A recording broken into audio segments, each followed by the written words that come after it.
நண்பர்களே, நீங்கள் பார்த்து கொண்டு இருப்பது உங்கள் கௌசிக் ரிவ்யூ. சரி வாங்க வீடியோக்குள்ள போய் என்ன நடக்க போகுது அப்படின்னு சொல்லிட்டு பாத்தீங்கன்னா, இந்த பக்கம் போலீஸ், அந்த பக்கம் அந்த ரவுடி மல்லி அப்படியே சும்மா ரேசிங் சேசிங் அப்படியே சும்மா படப்பட சர சர சர சரன்னு பின்னாடி துரத்தின்னு போறாங்க. அங்க போயிட்டு மல்லிக்கு எதனா ஆயிரம் போதுடாடே, ஏன்டா சொன்னா கேட்க மாட்டேன்றீங்க, நம்ம மல்லி எந்த மாதிரி ஒரு பக்கம் தண்ணி காட்டுக்குள்ள தண்ணி அனுப்பிச்சுக்கிற மாதிரி அனுப்பிச்சு வச்சுக்கிறீங்களா? திடீர்னு அந்த ரவுடி நின்று சப்புன்னு கணத்து மேல வச்சு அப்படியே கடத்தின்னு போயிட்டு அவளை வச்சு பேரம் பேசிட்டா என்னடா பண்றது, விஜய்க்கு போன் பண்ணி அப்படின்னு சொல்லிட்டு அப்படி ஒரு கேள்வி இந்த இடத்துல இருக்குல்ல.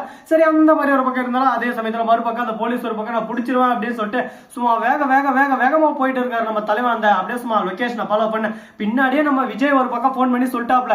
விஜய் உடனே பாக்கணுமே, மல்லி விட்டு போயிடாத மல்லி அப்படின்னு சொல்லிட்டு பின்னாடியே துரத்துறாரு. அவரும் ஒரு பக்கம் பாஸ்டா வராரு. அப்படியே சும்மா அந்த பைக் இருக்கு, பைக் அதுல வர்றாரு பாருங்க, ஹீரோ மாதிரி அப்படியே சும்மா பறந்துகிட்டு வராரு. 120 130 220 வராரு. அட்டோட அவ்வளவு வேகமா கீழடா இருக்கு நிஞ்சா கவாசுக்கி அப்படியே சும்மா சரோன்னு வந்துட்டாருன்னா பாத்துவீங்களா. வந்ததோட மட்டும் இல்லாம அந்த இடத்துல வந்து நின்று அந்த ரவுடி அப்படியே சும்மா சட்ட காலரை பிடிச்சி ஒரு பக்கம், யாரா நீ, எதுக்காகடா வந்த, எதுக்காகடா இதுக்கு முன்னாடி இந்த வீட்டுக்குள்ள வந்து ஏதோ எட்டு போனேன் அப்படி இப்படின்னு சொல்லிட்டு கேள்வி கேட்க ஆரம்பிச்சது. ஒரு பக்கம் சைலண்டாவே நின்று இருக்கா. உடனே சார் உங்களுக்கு எதுவும் எல்லாம் தெளிவு அவ்வளவுதானே, ரகுன்றவர் ஒருத்தர் என்ன அனுப்பிச்சு வச்சாரு. அந்த வீட்டுல இருந்து ஒரு பொம்பளை வந்து எங்கிட்ட அந்த ஃபைலு அது மட்டும் இல்லாம பணம் இது எல்லாமே கொடுத்தாங்க. அது எட்டு போயிட்டு நாங்க கொடுத்தோம். எனக்கு அவங்க 2 லட்சம் கொடுத்தாங்க. காசுக்காக மாரடிக்கிறவன் நாடு, அதனால காசு கொடுத்தா நான் எந்த வேலையும் செய்வேன்.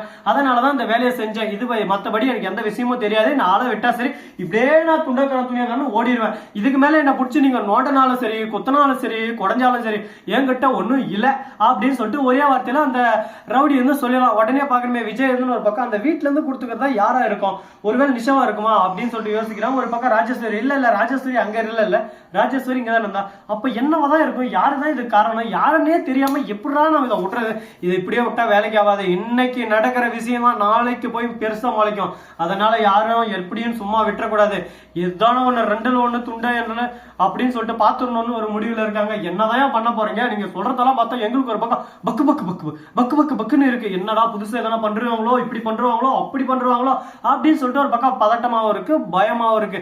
சரி, இந்த மாதிரி எல்லாம் ஒரு பக்கம் இருந்தாலும் அதே சமயத்துல மறுபக்கம் என்ன நடக்குது அப்படின்னு சொல்லிட்டு பாத்தீங்கன்னா, கரெக்டா நம்ம விஜய் இருக்காருல, அவரு என்ன பண்றாரு அப்படின்னு சொல்லிட்டு பாத்தீங்கன்னா, அந்த ரவுடி மேல திருப்பி 2 சப்புன்னு போட்டு உண்மையே சொல்றா, யாரு உன்னை அங்க வந்து உன் கையில கொடுத்தது, அவங்கள நீ பார்த்தா அடையாளம் காட்டுவேன், கண்டிப்பா அடையாளம் காட்டுவேன், சத்தியமா அடையாளம் காட்டுவேன் அப்படின்னு சொல்லிட்டு அடிச்சு சொல்றான். ஆனா அதே சமயத்துல கரெக்டா அந்த இடத்துல நிஷாவை கை காட்டி விட்டுறணும் அப்படின்னு சொல்லிட்டு ஆல்ரெடி ராஜேஸ்வரி பேஸ்ட் வச்சு, அதாவது நம்ம ரேணுகா பேசி வச்சுட்டு இருக்கா. அவன் வந்த போது ரேணுகா ஒரு பக்கம் கையில தனியா 2 லட்சத்தை கொடுத்து, பாருப்பா நீ மாட்டினாலும் சரி, இந்த வீட்டுல நிஷான்னு ஒருத்தர் இருக்கா இழிச்சுவாசி, அவளை நீ கை காட்டி விட்டு என்ன காப்பாத்திடணும், அப்படி என்ன நீ மாட்டி விட்ட மவனை, நீ எங்க போனாலும் சரி ஜென்மத்திலயும் உன்னை நான் விடமாட்டேன், துரத்தி உன்னை பொழந்து கட்டணும் தெரிஞ்சுக்கா அப்படின்னு சொல்ல, மேடம் காசா கொடுத்துட்டீங்களா, இனிமே பாருங்க தீ மாதிரி வேலை செய்வேன் அப்படின்னு சொல்லிட்டு அந்த இடத்துல ஒரு பக்கம் இது இவன் மேல சும்மா ஒரு போர்ஜரி கேஸ் தான் உழுது. உடனே 1 மந்த்ல வெளியே வந்துருவாப்ல தலைவர், அதனால பிரச்சனை இல்லைன்னு சொல்லிட்டு உள்ள போயிட்டாரு. அவருக்கு ஜெயிலுக்கு போறது ஏதோ மாமியார் வீட்டுக்கு போற மாதிரி அடிக்கடி போவாரு, அடிக்கடி வருவாரு. இதெல்லாம் நமக்கு அரசியல்ல சகஜம் அப்பா அப்படின்னு சொல்லிட்டு ஒரு பக்கம் போயிட்டு இருக்காங்க. சரி, இந்த மாதிரி எல்லாம் ஒரு பக்கம் போயிட்டு இருந்தாலும் அதே சமயத்துல மறுபக்கம் என்ன நடக்குது அப்படின்னு சொல்லிட்டு பாத்தீங்கன்னா, கரெக்டா நம்ம வெண்பா கூட்டி இருக்காங்களா, அவங்க இருந்து ஒரு பக்கம் டாடா எங்க இருக்க அப்படின்னு சொல்லிட்டு கூட்டினே இருக்காங்க. தோமா இங்க இருக்கேன் அப்படின்னு சொல்லிட்டு அவரு ஒரு பக்கம் வராரு. என்னதாண்டா நடக்குது, என்னதாண்டா பண்றீங்க, ஏதோ ஒண்ணு சொல்லி தொலைங்களாம் அப்படின்னு சொல்லிட்டு நமக்கே ஒரு பக்கம் கேள்வி கேட்க தோணுது இல்லை. என்னங்க பண்றது, இவங்க பண்றதெல்லாம் பார்த்தா நமக்கே ஒரு பக்கம் இரிட்டேட் ஆகுது, மண்டை ஒரு பக்கம் ட்ரெஷர் ஆகுது. அப்படி என்ன பண்ணாங்க அப்படின்னு சொல்லிட்டு பாத்தீங்கன்னா, அதுக்கு முன்னாடி அவங்க என்ன பண்ணாங்கன்றதோட அவங்க செஞ்ச கேவலமான விஷயத்தை பத்தி உங்களுக்கு சொல்ல போறாங்க. அப்படி என்னடா கேவலமான விஷயம் செஞ்சாங்க, அப்படியெல்லாம் எதுவும் தப்பா செஞ்சுக்க மாட்டாங்களே அப்படின்னு சொல்லிட்டு பாத்தீங்கன்னா, ஆமாங்க அப்படிதான் இல்ல. ஆனா அந்த இடத்துல அந்த ராஜேஸ்வரி இருக்காருல, அவர் வெண்பாவுக்கு தூக்க மாத்திரை கலந்து கொடுத்துட்டா. எதுக்காக அப்படின்னு சொல்லிட்டு பாத்தீங்கன்னா, வெண்பா தொல்லையா இருப்பா. ஏன்னா நைட்ல வந்து யாருக்கும் தெரியாம மல்லிக்கு தூக்க மாத்திரை, விஜய்க்கு தூக்க மாத்திரை, எல்லாருக்கும் தூக்க மாத்திரை கலந்து வெண்பா வந்து அதை குடிக்கல, அசாத தூங்குற மாதிரியே தூங்கினா. அப்படியே ராஜேஸ்வரி என்னென்ன பண்றான்னு பாத்தீங்கன்னா, வீட்டுல வந்து அந்த ஃபைல் எல்லாம் டாக்குமெண்ட் எல்லாம் எடுத்து ஒரு பக்கம் கொஞ்சம் எட்டு போயிட்டா. இது எல்லாமே ஒரு பக்கம் விஜய் கிட்ட காலையில இருந்து சொல்லி விட்டுறா. வீடியோவும் எடுத்து வச்சுரா. வெண்பா குட்டி குழந்தை, இந்த அளவுக்கு ஒரு பக்கம் திறமை டேலண்ட் எல்லாமே உங்ககிட்ட இருக்குமா, ஆனா நீ கொஞ்சம் அப்பப்ப அடம்பிடிப்பா பத்தி, அதான் சப்புன்னு அடிச்சிடலாம்னு சொல்லிட்டு வரும். ஆனா சூப்பர் வெண்பா, பரவாயில்ல, இந்த அளவுக்கு ஒரு பக்கம் டேலண்டா அது வீடியோ எடுத்து வச்சிருக்கு பாத்தியா, ஆனா அப்பயே எழுப்பியிருந்தா இன்னும் ஈஸியா இருந்துக்குமே அப்படின்னு சொல்லிட்டு ஒரு பக்கம் தோணுது நம்ம விஜய்க்கு. ஆனா இருந்தாலும் அப்பயே எழுப்பியிருந்தா வெண்பா எழுப்புறதுக்கு தூக்கு மரத்தரை போட்டுக்கிறாங்களோ அப்புறம் நாம மாட்டிப்போம் அப்படின்னு சொல்லிட்டு வெண்பா கையை அசிச்சு தான் பாத்துக்கிறாங்க. ஆனா அவங்க எழல. சரி ஓகே அப்படின்னு சொல்லிட்டு நம்ம கத்திட்டா நம்மளும் ஒரு பக்கம் எதனா பண்ணிட்டா என்ன பண்றது அப்படின்னு சொல்லிட்டு வெண்பாக்குள்ள ஒரு பயம் பதட்டம்.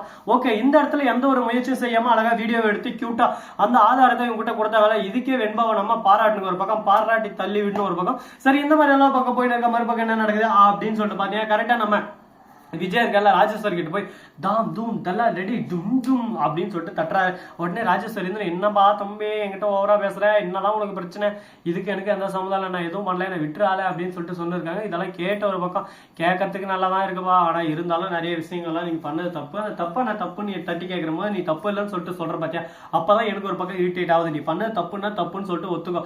அதுக்கு மேல நீ பேசினிருக்கா ராஜேஸ்வரி, ஒழுங்கு முறையா நீ அந்த வீட்டை விட்டு போனா நல்லதே. நானா உன்னை கழுத்தை பிடிச்சி அடிச்சு துரத்தி தர்ற எம்மா எம்மா தர்றன்னு எம்மா எம்மானு இழுத்துட்டு போய் வெளியே தள்ளி விட்டுருவான். என்ன சொல்றேன் நீயே பாத்துக்கோ அப்படின்னு சொல்லிட்டு கேட்க, டே விஜய் என்னடா பேச வைக்கிறியா, அந்த அக்கால பேச வைக்கிறியா, நீ அதுவும் குழந்தைய திமுட்டூண்டு இருந்த உன்னை தூக்கி வளர்த்தது அந்த அக்காடா, அக்கா அதுக்குதான் தூக்கி வளர்த்ததுக்கு எனக்கு வச்சேடா அக்கா, ஒரே வீட்டை விட்டு துரத்தனிய சொத்தை எல்லாமே ஒரு பக்கம் அபகரிக்க பார்த்தியா, அதில் தெரியல உன்னோட லட்சணம், உன்னோட பாசம், உன்னோட அக்கறை, உன்னோட எல்லாமே அதில் தெரிஞ்சு போச்சு. உன்னை பொறுத்த வரைக்கும் நான் ஒரு மிஷன், இந்த மிஷன் கிட்ட இருந்து மொத்தத்தையும் புடிங்க எடுத்தணும். எனக்குள்ள இருக்கிற மனசு இது எல்லாமே நீ பார்க்க மாட்டேன், என் காசு தான் உனக்கு முக்கியம் அப்படின்னு சொல்லிட்டு இருக்கிற நீ கேவலமான ஒரு உடன்பிறப்பு. இந்த வீடியோ பிடிச்சிருந்தா லைக் பண்ணுங்க, கமெண்ட் பண்ணுங்க, ஷேர் பண்ணுங்க, டிண்டிங் பெல்ல தட்டி விட்டு போங்க. அப்பதான் நான் போற அடுத்த வீடியோ உடனுக்குடன் வரும். மிக்க நன்றி. தேங்க்ஸ் ஃபார் வாட்சிங். Tata, see you. நன்றி, வணக்கம், வந்தனம், பர்கர் தருங்க.